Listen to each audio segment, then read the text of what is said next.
Welcome to Crypto Flywheel, podcast where we spin up strategies to turn your digital efforts into unstoppable momentum.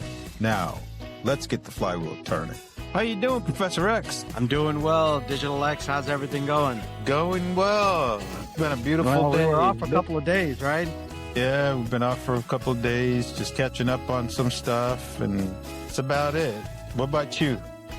Well, yeah, just got a couple of days off, and I've just been looking at the crypto market, the digital asset space, any news. It's actually, nothing's really going on. Lots is going on, but nothing's really going on. I mean, the biggest news I think we've had was Trust Wallet getting hacked for like $7 million. Anything else that you've been following? No, that's pretty bad. I mean, that's some serious amount of cash that's liquidated or stolen, right? Yeah, I agree, and that just stresses the importance of getting utilizing the cold storage wallets and getting everything off of centralized exchanges and platforms of this nature, and wallets that are controlled by other easier to hot wallets, easier to steal off of, hack into. Yeah. Well, there's some other news. There's some other good news out there. I'm sure you heard of this. The DTCC just got SEC approval to enter DeFi with quadrillions in assets that they have. That's huge. That just gives institutions confidence. Yeah, confidence. Like it's less risky now, right? Yeah, absolutely. That represents, like you said, in a year, there's going to be up to quadrillions of dollars in transactions that's going to happen.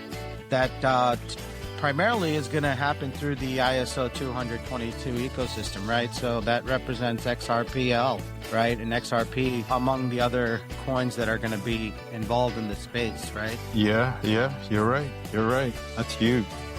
What else was huge was the silver.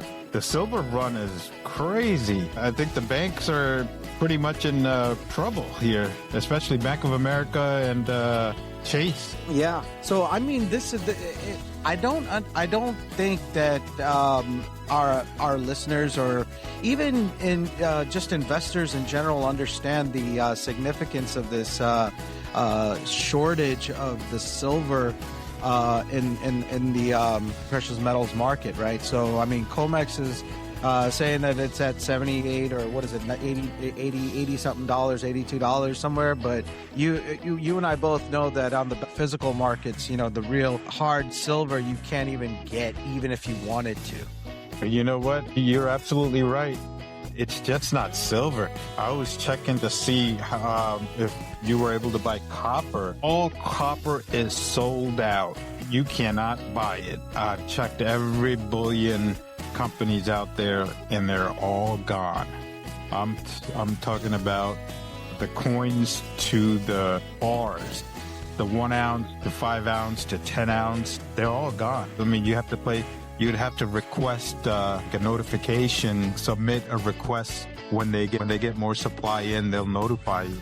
Pretty much. Yeah, I mean, that's just the narrative right now. People are so focused on Bitcoin, Ethereum, and all these digital assets alone, with all the major institutions that are introducing their ETFs in those assets, like ETF from XRP and all of that, Franklin Templeton. All of these companies are so focused on introducing their, investment vehicles.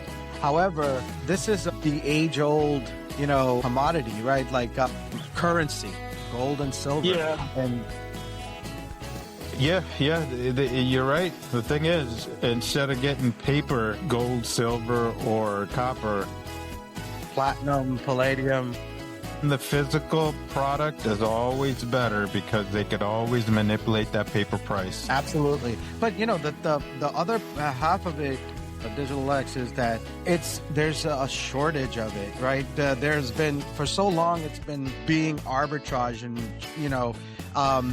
you can't even arbitrage it right now, even if you wanted to, buying it from here and selling it into Shanghai or Dubai. Even Dubai today, what's the price on Dubai, I think it was like $90 or $95 plus for silver. Yeah, and that's if you're buying it in small quantities. Even in large quantities, you're talking about $97 to $100 plus, right? For silver, at least, you know. So, I mean, our listeners must understand that this stuff is happening. So, I mean, it's always good to diversify.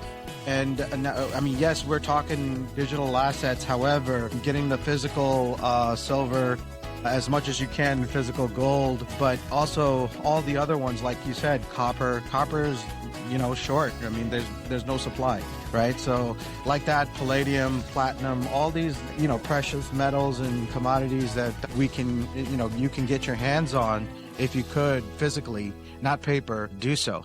You know, and this is not financial advice. It's just what we are seeing, basically from different people who are talking about this off mainstream. Yeah.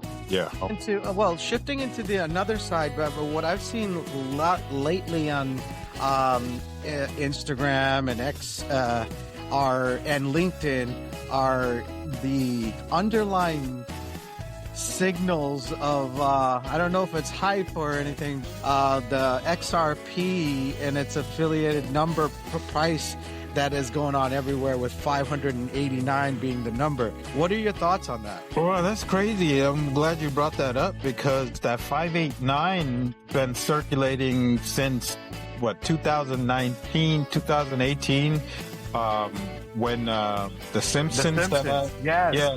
With the Simpsons, I believe Bart Simpson was writing 589 XRP or something on the top. Yeah, I think it was Lisa Simpson, actually. Lisa Simpson.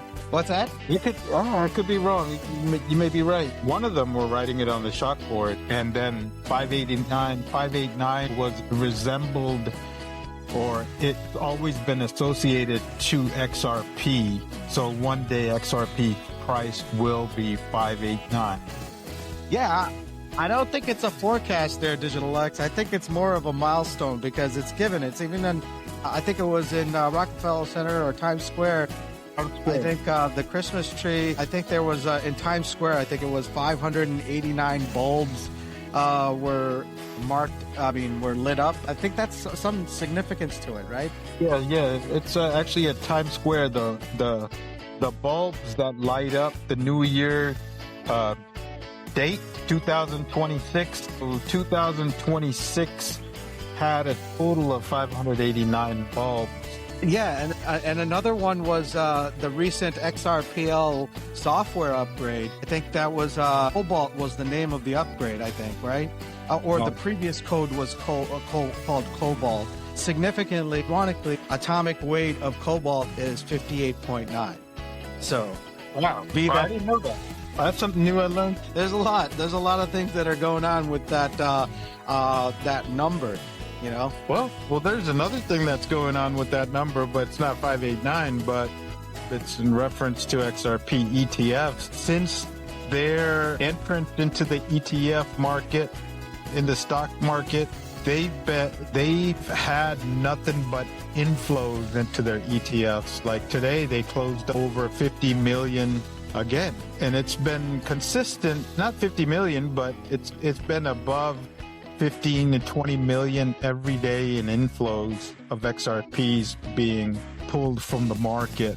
So it's a spot ETF, so they have to purchase the physical or the digital form of the coin. Yeah, so similarly, we were just talking about the commodities exchange, right? So and they just came out with I think it was a recent rule 589, which governs special price fluctuation limits and temporary trading halts for metals and energy futures. So, I mean, this number is everywhere. About the COMEX 589? Yeah, that's what I was referring to, yeah. Okay. Yeah, so there's some significance to this. It's ubiquitous across social media platforms everywhere, be it X, Instagram, even on LinkedIn. People are making these posts, right? Like the likes of Rob Cunningham and Val Hill Capital. There's so many people that are out there making these posts about 589 and how it's tied to the price of XRP. So I don't know. Well, actually, the COMEX 589 rule came into reality yesterday with the closing price of silver at $78 or $79. If you had paper silver, that's what they would pay you out instead of what the actual price was. So these banks, if you're buying paper, silver, gold, they could always manipulate the price and give you less than this actual worth. So it's always good to buy the physical product. Yeah, and that means that it's not even they're not gonna have, even if there is, let's just say there is supply of silver, and people are they're going to hoard it, in my opinion. What do you think? Well, yeah, I would, because silver is valuable. It has industrial purposes, right? So in order for businesses to continue their services, they need that particular product. Yeah. So, I mean, a lot of people are poo-pooing this 589 value for XRP. I like to think that this 589 is more of a fundamental number based off of what we just talked about in terms of, the DTCC and all of the. And we, in our previous episode, talked about Nostro Vostro. All of this money that's going to be coming online, the XRP ledger is going to be the base of these payment and getting all of this. The functionality happens on the XRP ledger. So the XRP is what's going to be used to bridge that gap of remittances across the borders in different banks, right? So that XRP that they're going to be using has to have a high valuation in order for the settlements to occur instantly. I think that it's more feasible that it will get to 589, and this is not financial advice, it's just a fundamental way of what I understand or comprehend this industry or this space, right? I believe that 589 is very much attainable. It's just when is it going to happen? Well, nobody knows. When is it going to happen is the question. Don't you think it will happen after the Clarity Act has been passed? They've been, pushing it back, or I'm sure they probably have it all set and done, ready to go, but they're delaying it so the institution could load up on that particular asset before it happens, right? I also agree with you. And we spoke about this a couple of episodes ago regarding not so much the delay, and it's an unprecedented evolution or the new financial currency or digital asset currency, right? This is a new category altogether. So the unprecedented nature of it, I think that it's just extending the bull run. And we are definitely in a bull run because when we just about in June or April, May or June, I think it was, XRP was at 55 cents. And it's skyrocketed. So and a lot of these assets went up and then came back down. But XRP was the one that went up parabolically in like 5x, 6x. Went up to like $3.40 or something, $3.84 or something like that, right? Oh.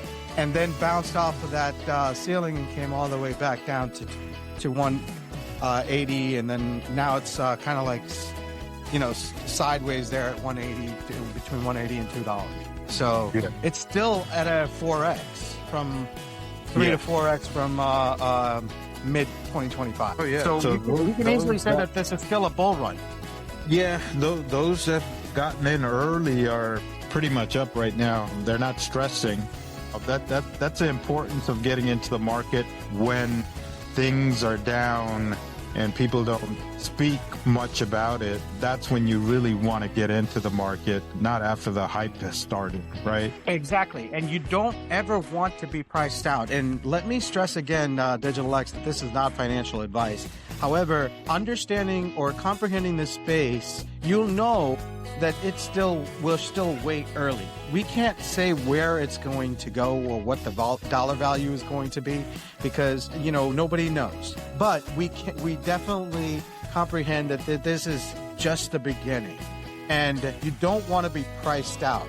If it goes to $5-10, the regular, listener or investor or a newbie will pretty much be priced out paying at a high price. You can only get a couple, maybe a few hundred as opposed to a few thousand, right? Yeah, that's why it's important. They always say it's not about timing the market, it's about time in the market. Well, I've been in it for quite some time, over 5 years now, just to holding this XRP. Now, what's exciting is, Digital X, is that soon various platforms, regulated platforms, are going to come in with what we talked about earlier episodes, were staking. Staking these assets. So you will never have to sell out to make money passively holding these or purchasing these assets. Isn't that correct? That's correct. Especially if you hold a valuable product, you are definitely going to be rewarded with the yield that they offer. And the yield, in terms of yield, it could be anywhere from 4% to 12%. Yeah. And imagine if you're holding $1 million worth of a particular product or an asset, and you're leaving, let's average it to the middle, let's say 7 or 6%, 6 times 10, you're making about $60,000 every year in just passive income. That's just yield that you're making. You're not going to get that at the bank. At the bank, you're going to get 0.25%, if you're lucky. Yeah, exactly. Let's not forget, many pundits or many people who are studying this space and know about this have also said that you can become your own bank, right? So effectively, especially if you're holding RLUSD, which is Ripple's stablecoin that's pegged on the dollar. So there are going to be other stable coins that are going to be minted off of XRP ledger itself. So be it from any other nation, right, having their own. And I'm not saying that it's only going to be on the XRPL. It could be on Ethereum. It could be on any other BNB, Binance. What's the name of that chain? BNB chain? Binance chain, right? So, it could be on anything. So, but we're going to talk a lot about this in the future for our audience to understand that it doesn't matter which blockchain that these tokens or stable coins or new projects are developed on. What matters is interoperability and bridging the different platforms with the different blockchains that will be enabling the bridging and the communication between chains seamlessly. So we'll be talking about all of that. I mean, that's why our Crypto Flywheel is very informative and educational to teach individuals that are new into the space that if you have any questions or wanting to learn how to stake or wanting to learn how to earn yield or even understanding a project, you could always reach out to us and we'll be here to educate you. So we can talk about it in the comment sections alone. So we urge our listeners to stay abreast of the market, this new asset class, and then ask questions or comments on our different platforms that we publish this on, being it Spotify or Apple Podcasts or YouTube, wherever it is. Put the questions up there, and we'll either answer it there or in subsequent episodes. So I'm looking forward to the 2026 Digital X. I think this is going to be a very, I don't want to say parabolic, but yet a growth, hyper growth in this space. So with all the tokenization of real world assets coming in, and DTCC providing the clarity for institutions to to participate with confidence, and most importantly, relative to non-speculative in the investment side, and knowing which assets are going to be forming that non-speculative digital assets. Yeah.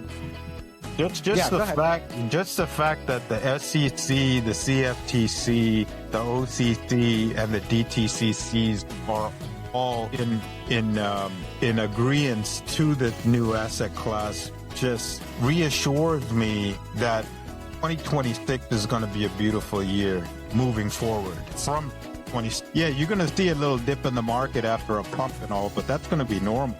But if you that's a cyclical, basically, but if you understand what you're holding, you're going to do very well. Cheers to that for sure. I can't even wait. So we've been holding for a while. So all of our listeners, I know that there are some listeners out there that are holding, and they've been holding for quite a long time, even longer than some of us, but they didn't comprehend, they didn't study or deep dive. They just heard about it. They have it in their wallets, and I've helped quite a few of those people take it off of the exchanges and put it onto cold storage wallets. So, I mean, let's just keep this momentum going in the conversation. I think it's a really interesting and fruitful asset class to get involved in, and we are not late. We are right at the beginning. So follow us and we'll keep you informed. Yep. So, Professor X, you got anything else, or you want to close it out? No, I think we've touched enough. I mean, it's gone up quite a few minutes more than what we typically do. So, if you don't have anything else, I think we can sign off for today. Okay, sounds good. Well, with that, then, the Crypto Flywheel is signing off. Thank you very much. Thank you.